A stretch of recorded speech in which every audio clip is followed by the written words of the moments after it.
যারা অন্যায় করেনি তাদের শাস্তি হতে দেব না।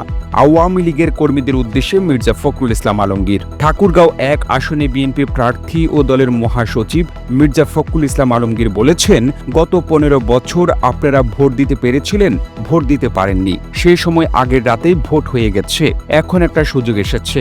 আজ শুক্রবার বিকেলে ঠাকুরগাঁও সদর উপজেলার সল্টিহরি বাজারে নির্বাচনী গণসংযোগের সময় মির্জা ফখরুল ইসলাম আলমগীর একথা বলেন। মির্জা ফখরুল বলেন, আমাদের হাসিনা আপা চলে গেছেন ভারতে, তিনি ভারতে গেছেন, ভালো করেছেন। এলাকার সমর্থক কর্মীদের বিপদে ফেলে গেছেন কেন? আমরা কর্মী সমর্থকদের জানাতে চাই, আপনারা বিপদে পড়বেন না, আমরা আছি আপনাদের পাশে। যারা অন্যায় করেছে তাদের শাস্তি হবে, যারা অন্যায় করেনি তাদের কোনো শাস্তি হতে দেব না। এই ভিডিওটি আপনি বাংলাদেশের কোন জেলা থেকে দেখছেন আমাদের কমেন্ট করে জানিয়ে দিন। আমরা পরবর্তী ভিডিওতে আপনাকে ধন্যবাদ জানাতে ভুলব না। আরও ভিডিও দেখতে বিশ্ব বাংলার পেজটিকে লাইক করুন, কমেন্ট এবং শেয়ার দিয়ে সবাইকে দেখার সুযোগ করে দিন।